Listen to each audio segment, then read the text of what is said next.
tomorrow with that attitude of a peaceful, secure, and safe environment for us in which to vote in that environment. That's the environment that must start with everyone's individual heart and to all the rest of the community. Okay, General. How ready are we as a country for tomorrow? In your view, in terms of, let me start as a senior citizen, as someone serving this country. When you take a scope of this country, what kind of picture do you have in terms of our readiness for tomorrow? Well, first of all, before I even look at the security side. No, first of all, you've just watched the EC chairperson. Yes. He has clearly explained the journey, the preparations, how ready they are, and how set the Electoral Commission is guiding us. And he has told you that everything is being done to ensure that this election is a success. Similarly, for us in the security services, whose duty and role is to ensure that there is a peaceful and secure environment for everyone to vote, is what we have been preparing, is what we are going to ensure that as much as possible, every person will have the freedom, will not be intimidated, will not be threatened, will not fear to go and vote for whichever candidate they decide.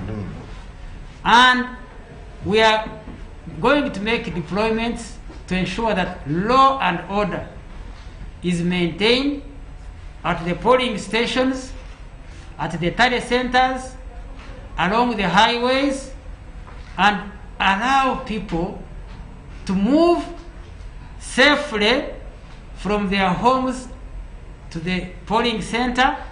And I want to advise that it is better we go early so that there is no congestion at the end of towards the end of the afternoon, when the Electoral Commission says the time for election stops at this time, 4 p.m. 4 p.m. Go early, vote in peace, maintain law and order, observe for your own personal security. You see, this is not for the government, this is not for anybody. For your personal security, observe SOPs. Have a mask for your personal security. Social distance when you are in lines. Govern yourselves there for your own security. Or tell your friend, extend a bit, and let it be orderly, let it be peaceful, let it be without any noise, too much noise, there. It's a noise which normally brings confusion. And vote, finish well, don't disturb the area as the Electoral Commission has defined, which is defined with a rope to say, please, only those allowed, as the chairperson has explained, only those allowed should be the people to enter at a particular The rest, just keep in the lines and maintain lines. Lines are very good way of keeping order. When it is zigzag and then it brings confusion. So please, you just feel that we want a peaceful day tomorrow. Okay. In which the security is deployed all over the country, in every area. I was coming up to that point. Yes. But before actually... And I want to tell you that... This will drive me to that, General. Yes. I want the Ugandan watching you to get it clearly and objectively. Why do we have these heavy deployments every time we have an election in Uganda? I want the person watching to get the genuine answer for that. You see, we have come through a long journey. We have come through a journey of organizing these elections every 5 years. And we have observed, analyzed, and found that people want confidence. People want to be assured that when they are going to vote, nothing will disrupt them. No bad elements. You see, we have a society. Every society has negative forces. And as you have observed in the country, there are always these negative forces. There are always those who want to create civil disobedience. There are those who want to, even we have gone to an extent of having those who want to create insurrection, as happened on the 18th and 19th. We have had those who want to organize, who are organizing criminal gangs. They are there in our society. Then we have terrorist groups. Now, because of that, deployment, first of all, is of a combined security forces. The UPDF, the police, the intelligence services, and all the other supporting staff services, yes, which combine and which are acting in unison to say, citizens, don't be intimidated, don't fear, we are around for one purpose, only one purpose, to ensure law and order. Okay. Nobody will touch you if you are not disrupting law and order. So everyone should be confident, everyone should be free, everyone should know that the security forces are, even if you may not see them now, they can arrive there any minute.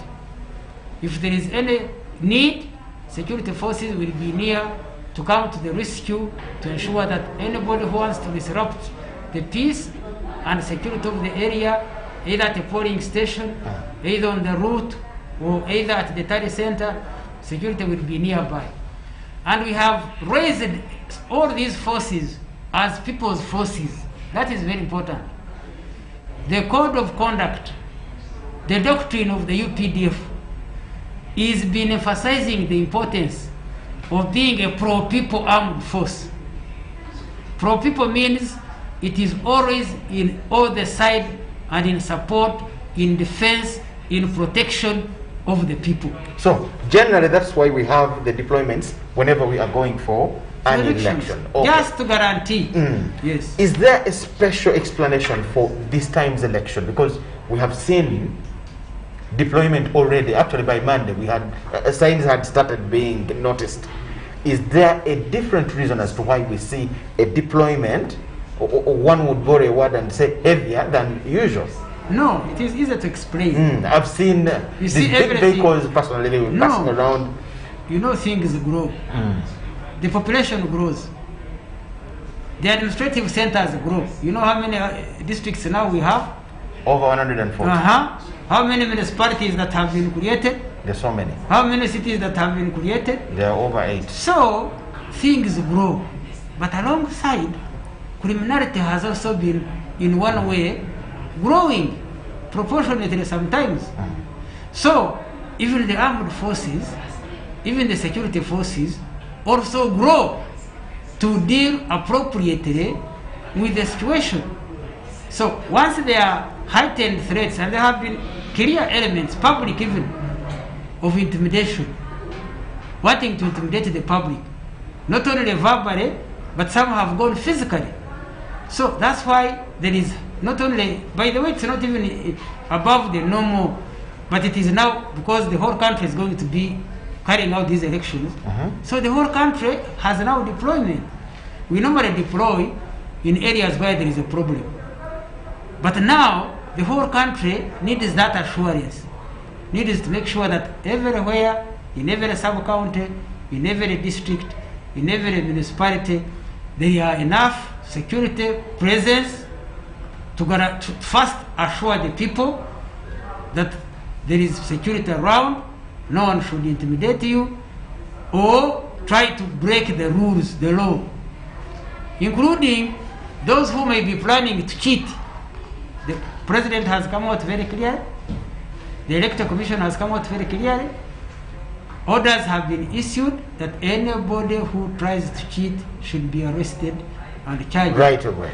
Because those will be denying the people of Uganda their right to choose their candidates truly and truthfully and freely. General, some people look at the presence of the security within the public, within the villages, within the towns, as a form of intimidation to the local man and woman of its own nature. What is your view? No. There are people that have not seen those big vehicles in their villages, and they are seeing them for the first time. What do you think runs in their mind? Not for the first time. Right from 1986, if I may tell you, when we captured power, since 1986, the clear relationship between the security forces and the population, that good relationship that makes people feel comfortable where security is, has been developed, has been growing, and I can tell you, people have testified. You heard when they were saying, oh, these UPDF are like sisters, are like Babichira, and I can assure you they no longer fear these security forces as before. That was before. Before, if they looked at soldiers, they ran away. Have you seen people in the normal situation, when people see soldiers and run away? Do you see that anymore? So this idea saying that it is an intimidation is not true. Security forces are friendly forces to protect those who are innocent, who are observing law and order, and that is the only purpose. This line of to intimidate who? Are they stopping anybody from voting? No. Are they telling you vote so and so under the pressure? No. Their visibility on the roads within the villages and towns in the country is not something usual. It's not something that we see every day. Yes, and because are they, the reception cannot be same with every mind. No, because every day, there is no activity, there is no need even for them to appear, because there is peace everywhere. So why should they appear? But here, where there is threatening of possible peace that may disrupt or that may cause any disorganization of the elections, that's why they are there. And as you have said before, every election we deploy. Yes. For that purpose. And the elections end very well. During these holidays, sometimes we deploy, sometimes over Christmas, sometimes over the New Year, and then they end very well. Because people get assured that the people are there to protect them. They are not there against them. And therefore, even in this time, this deployment is because is to ensure everybody, actually it's assurance. That everyone is safe. The forces are there to assure you that they are only ready for those who break the law, those who want to threaten your life, those who want to create chaos, those who want to create anarchy. Yes. Those who don't want us to have a peaceful election. Thank you. That's why they are there. At that very point, General, yes, the expectation would be still that the police handles the situation. It is when it has gone out of hand that we would see your brothers and sisters, your colleagues in the UPDF now coming out to back up the police. Why do we see them on Tuesday when the election is on Thursday, before even the police is on the street? No.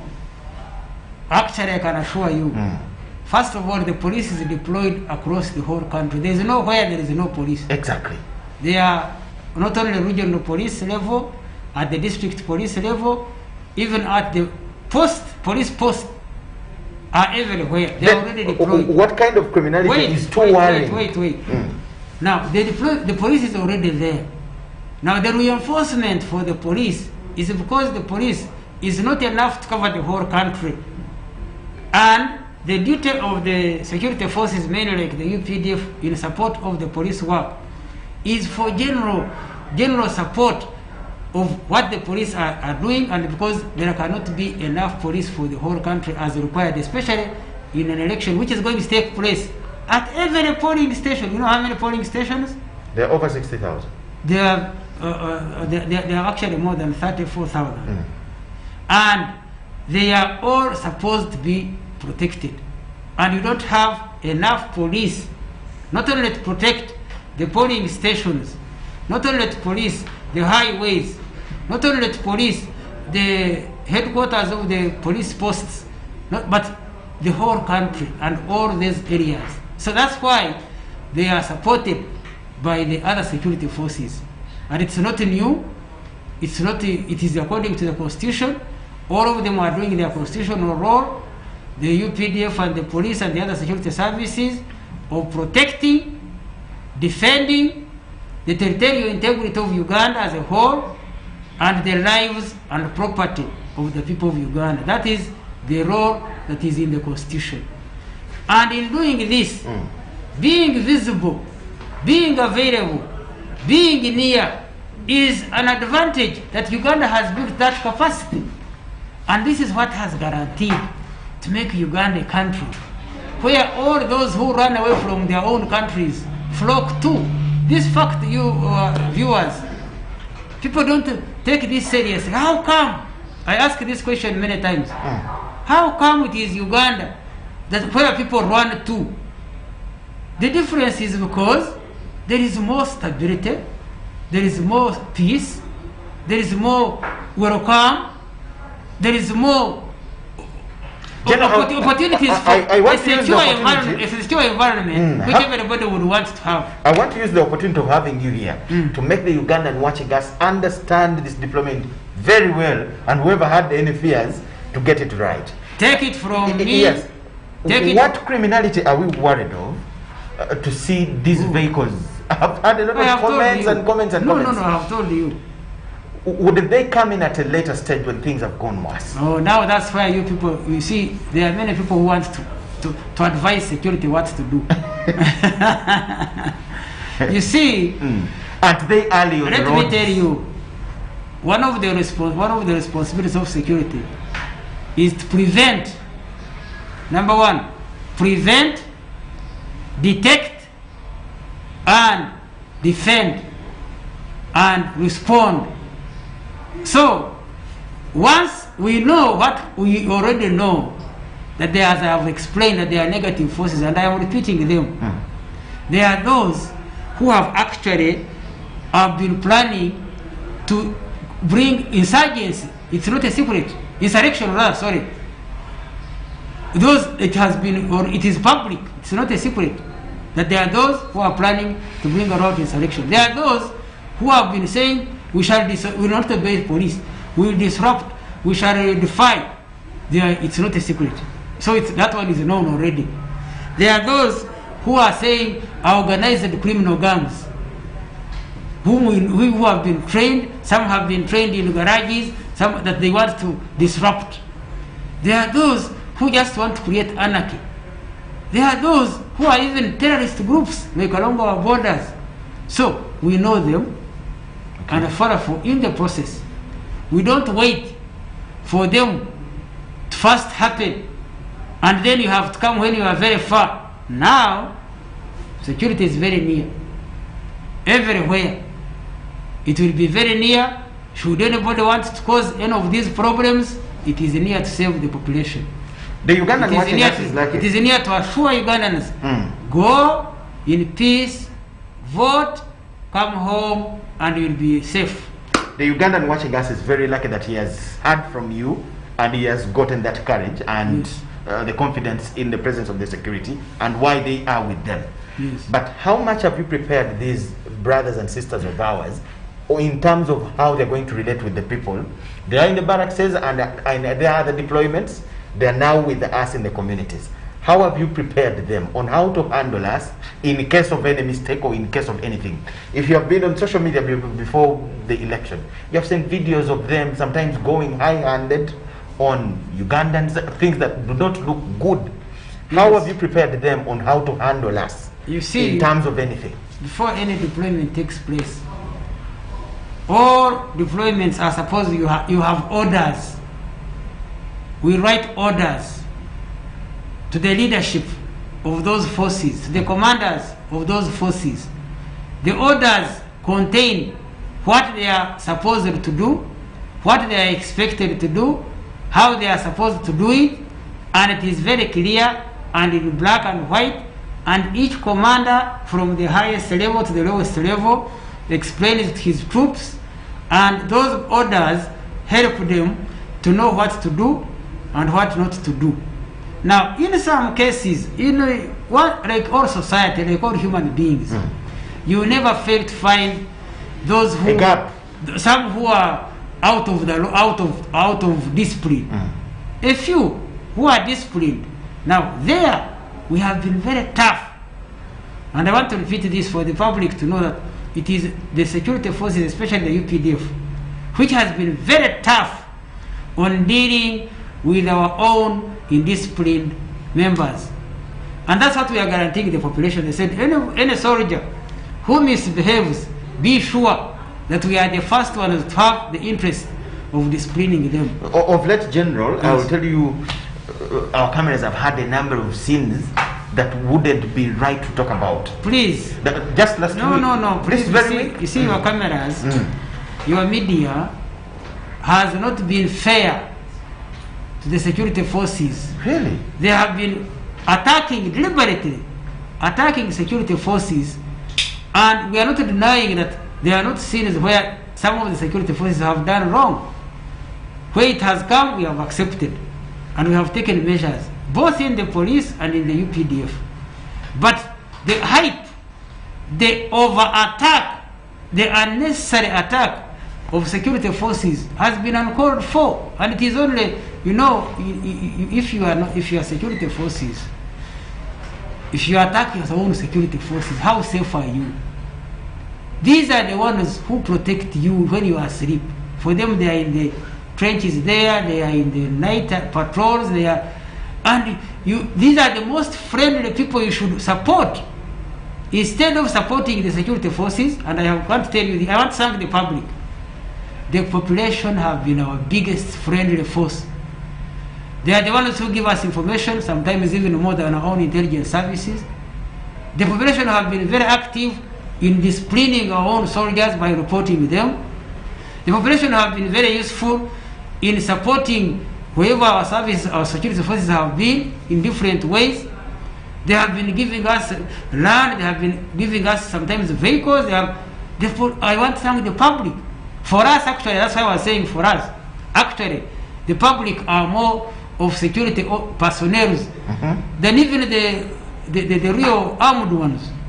Because everyone has eyes, has ears, can hear what is wrong by smelling, and that's why everyone is designed by God as a security person. So, in collaboration, because our main purpose in the UPDF was to establish this harmonized relationship between the public and the people, and it has been a pillar of our doctrine, and that has created you have seen how during the Tarehe Sita week, wherever there is, every year we go back to the community to re-establish that relationship, to create that harmony, to create that love between us and the people. General, don't you And think- even now, these soldiers who are going to be deployed are going with that love of the people to make sure that the people are safe and the country is peaceful. Why don't we publicly see apprehension of the wrong elements, people that go What? out of order? You have not seen us, you have not heard that we even No, no, execute no, our I'll soldiers? give you example. No. General, Have you not heard Mm. that we have executed, forget about small punishments? Yes. Have you not heard No, about I've it? heard and we have had the stories. So, But of recent, no, of recent, Yes. there is a lot going on. Okay. And there is no way you can say that, oh, this case, was it followed, was it finished? They are all being handled. There is no case which has been reported where a soldier or a policeman has misbehaved and action has not been taken. If you want to find out, ask the services, they will give you a list. They can give you a long list of those who have been apprehended. As someone at the helm of the security system, what explains these wrong, I will not call them wrong, but areas that do not go to the right direction? Can I tell you? Like on Monday, we saw Please. a UPDF officer that Please don't shot his juniors. No. Such Even civilians, forget. gaps. First of all, let me tell you. What explains that? Wait, General? it is the whole society. In every society, there are wrong elements. Have you not seen husbands and wives cutting each other in the civilian society? Of course, we shall ask the So- LC1 and he will explain. Not only the LC1. Because he's the one managing the Wait, village. anybody, that soldier who killed, and he's not the first one, the others even who have killed, we are not denying that. They get guns, either they are drunk, and they kill some innocent people. We arrest them, charge them, sometimes execute them, according to our law. So, there is no cover-up of any discipline in the UPDF. and in the security services. We are not covering it up. And there's nothing to hide about it. It is public. We do the general court martials, you see them in all our units, trying our own people. So you cannot say that there has not been punishment or dealing with the indiscipline. And even now, in the orders, discipline is explained, emphasized, and in this whole period of the election. And it is before, you see, we don't do on the last day. We do pre-election. Let there be peace pre-election. Let there be peace on the election day. Let there be peace after. After you vote, go home, wait for the results. Don't disrupt peace. Go back, if you are going to your work, go back to your work. Wait for what the Electoral Commission will tell us, and life will continue. In peace, in a peaceful and secure environment for everyone. And let me end with this. Okay. For anything you want to do, my dear brother and sister, young person or old, for anything you really want to do, whether you want to farm, whether you want to trade, whether you want to do transport, whether you want to do tourism, the most important thing you need for you to do it, whether you want to go in your family and look after your family, is security. Number one, you need security at your personal level. You need security. You need to avoid COVID. You need, that's part of security. You need to make sure you have enough food. That's food security. Yes. You need to have security of all kinds, so that for anything you want to do, security is number one. Anything that disrupts security, spoils. You people are talking about human rights. What? Human rights can only take place when there is security. Once security is disrupted, all the rights are disrupted. Okay, that will be my last one. But there is also concern among the public. What is the role of the LDU and what is the role of the UPDF? How are these two groups different, and what brings them together? The local defense units is not a new thing. Yes. For the young people, yes, some of you might not be old enough to know that when we captured power in 1986, in order to strengthen and to democratize security and to demystify the gun, one of the first things we did was countrywide to train what we called local defense units, so that forces from the local area can defend their own areas and leave the other aspects of defending the borders and the territorial integrity of Uganda to the main force of the UPDF. And when the situation was peaceful, there was no need. But in specific areas, whenever there was problem of Rakwena, we recruited LDUs. Whenever there was a problem in the east, we recruited. Whenever the problem in Karamoja, we recruit. So LDUs are those who are supposed to remain in their areas to defend those areas while the main UPDF is continuing with their normal duties. We also have what we call reserve forces. Okay. These are reserve forces mainly out of people who have retired, who have finished their work in the UPDF or in the armed forces or in the police, in the what, who can join to be a reserve within the community, but they are there within a reserve. Should there be need, they are called upon. And I am adding that the whole population, to me, is also part and parcel, as I have told you. They are the ones who report the wrong people in their communities, the Wananchi. So they are also a big force. Now, we are calling upon everyone, be part of security, and this country will be peaceful. And in some other countries, some countries have conscription. They force everybody to train militarily in some countries, so that every person is a member of the defense forces. So even here, we are not yet forcing people to train. It is voluntary. Whoever wants to join us. But we are calling upon every citizen, be watchful. Look out for those who want to disrupt peace. Report them the nearest security agency, and there will be peace everywhere. I want to wish you a wonderful... Before Jedo, that will come last. Okay.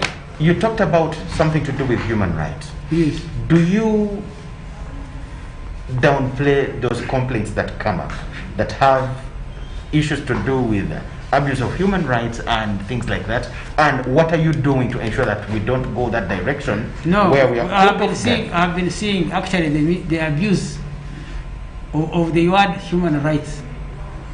I saw something put even on CNN last night of saying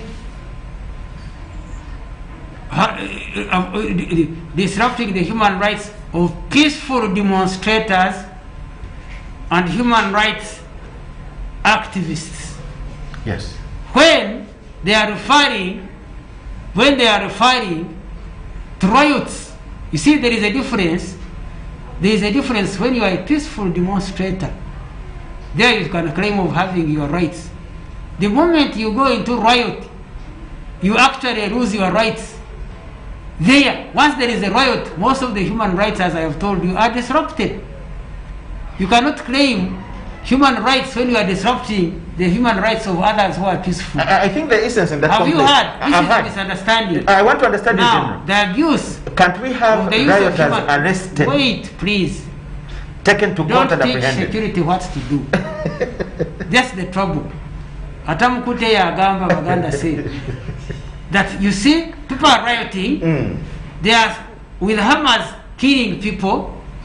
They are with weapons to kill other people, and therefore don't touch them. They are throwing stones at you.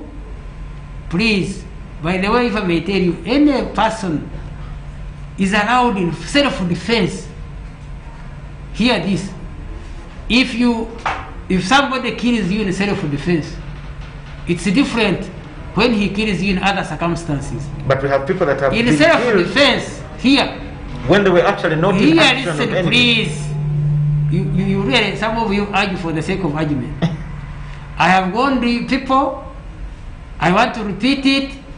It is not in the interest of anybody to attack and threaten the lives of others. They will defend themselves with whatever means they have, and there will be no case. Okay. So, the good thing is avoid violating the rights of others, and they will not violate yours. You violate the rights of others, they will violate yours. Why do you think you should disturb me, or you want to kill me, and I don't kill you before? In the army we say, why adui kabla ya kuwai? I repeat, kill the enemy before he kills you. So there is nobody who is going to tell you that human right, once you would violate you threaten my life and my rights, I should threaten yours. So that's the fair thing. Okay, General. Thank you so much. For the good of the country, there are forces which are constitutionally provided, who are constitutionally provided to maintain law, and not anybody else. Once those who are not hold weapons of whatever kind, whether Molotov cocktails, whether pangas, whether hammers, whether metals, whether bow and arrow. The other day, we were told that somebody wanted to shoot with a bow and arrow to kill a soldier, and the soldier shot him. Was that wrong? I want you to kill me when I have a gun to kill you.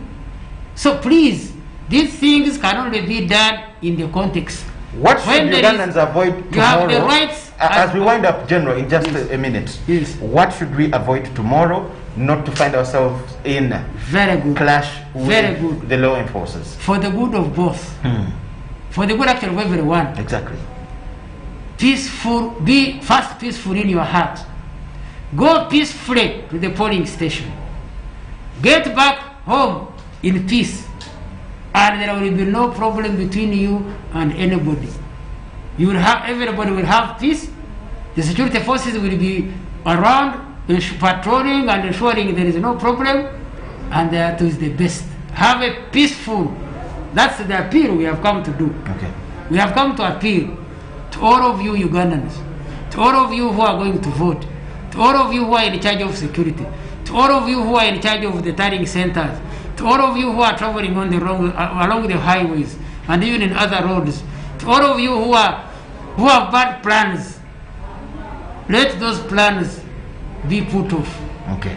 Look at having a clean, secure, peaceful election tomorrow.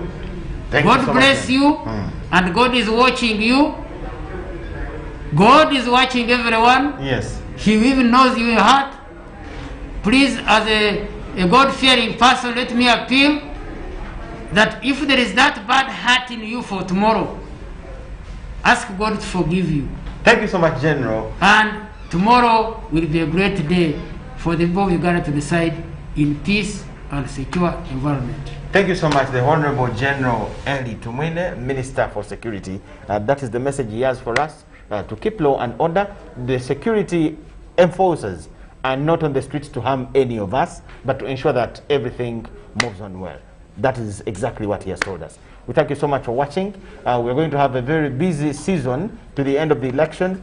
Just keep glued on UBC TV. After all, as far as I've gathered, tomorrow and Friday will be public holidays. So you must be at home. Just keep glued on UBC TV. Thank you so much for watching. My name is Michael Jordan Lukomo. Enjoy the rest of the next program. Bye-bye. Thank you.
ngome mite piri machala bol queer me achiel beri ka bol queeri kana me choye ye nyut kad me bol queeri man to national ID nyu papara me nyuru kana me bol queeri ye man vote